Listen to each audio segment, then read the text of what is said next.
What's up, ladies and gentlemen, welcome back to the channel. And guys, today we are going to be turning this laptop into a gaming machine. However, it doesn't have to be just this laptop, because the software we are going to use is going to be playable simply from a USB stick. So any old laptop that you have laying around, or maybe you want to play it on something modern, then you can.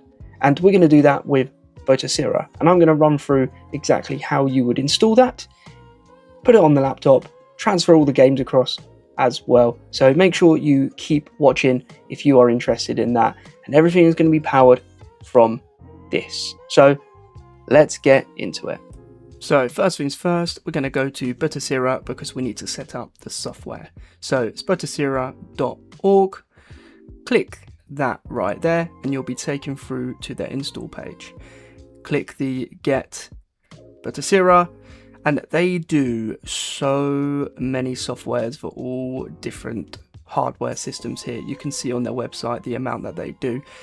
So the world is your oyster if you want to download more, but we're going to do it on PC and laptop. So hit download from here and let that download. Then we're going to need our USB stick. I've got a 64GB one here because I wanted the space for my games and ROMs. I'd probably suggest the same, and just get that plugged in to your PC, ready for the next bit.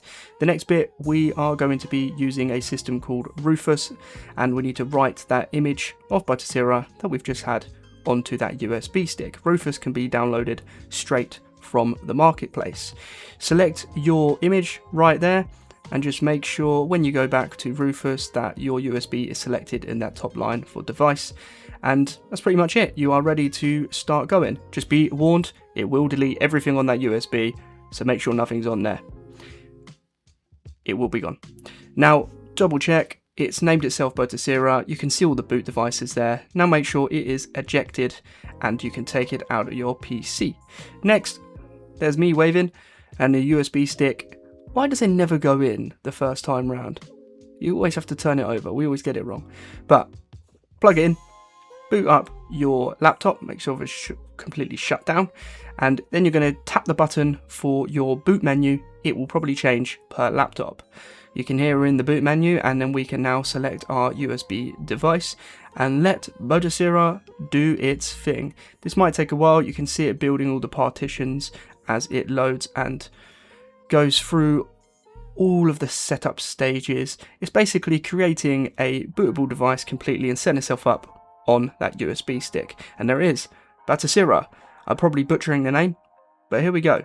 So we go through to the next stage. Here we can see Batocera, and we're going to need our hard drive, and here is me completely forgetting what side the USBs are on there. This is where all of my ROMs are stored. This is where you're going to want to plug in your device where you have all your ROMs and BIOS saved on there. We then click F1 and this will take us right into the files manager on Batocera. And from here you can see my expandable device has just appeared at the bottom right there. When I click on here you can see my game ROM file right there. So when I click into this, I've very neatly labeled all of my ROMs. And if we go on to the ROM section on Batocera, you can see all of the different individuals. So basically we want to go into each of our game ROMs and we want to copy them into the correct file into Batocera. You can see all my game ROMs here. So I'm going to select and go all the way to bottom, hold down Shift and then click that last one and copy all of these. And then we're going to go back into the ROMs folder, find GB for Game Boy. There it is. And I'm going to paste all of these over, and this will take some time, and you're going to want to do this for every single one of sets of your ROMs into the correct folder. But let me just show you how to do the BIOS files next. And so I'm going to go back into my game ROMs. I'm going to find my BIOS file where I have all my BIOSes saved. Right here you can just, as an example, all my PlayStation BIOS is right there.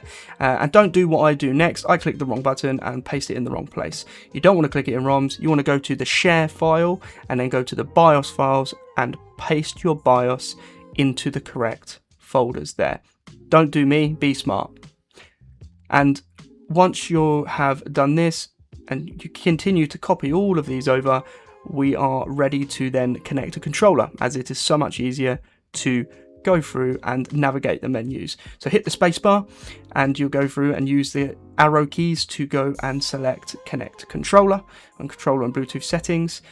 You can automatically pair, however, it is, I can never get on with it. I do the manual. You can see me holding the connection button there and waiting for it to appear on the list. So scroll down, it might appear further down, and there it is. It is simple as that. It does, however, take 20 to 30 seconds to connect completely. And once it has connected, you can see here it's all done. It vibrates a lot and it's now working on there.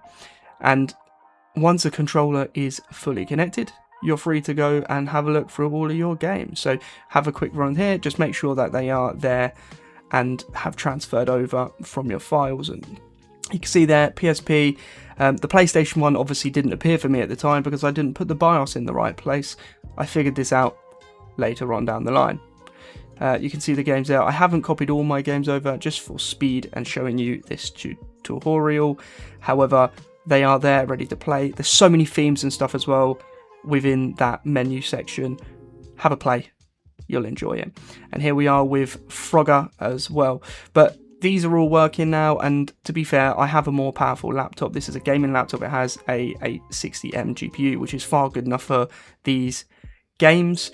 And there's Frogger waving, ready for the outro. And there you go, guys. It's all set up. All of the games are now on the USB with Batocera. And this is a USB stick now ready to go. You could take this out, eject it, put it into another system for you to use as a retro gaming USB stick on any device, any laptop that you see purpose. And I just wanted to prove that this old gaming laptop as well, which again is not the most powerful laptop in the world, can do it. So guys, if you've enjoyed this video, do make sure you hit that like button, subscribe to the channel if you are new around here, go check out that merchandise, and if you want to support the channel even further, then do consider being a member. Hit that join button down below, come and join the family, and get perks along the way, like early access to videos. And I will catch everyone in the next one.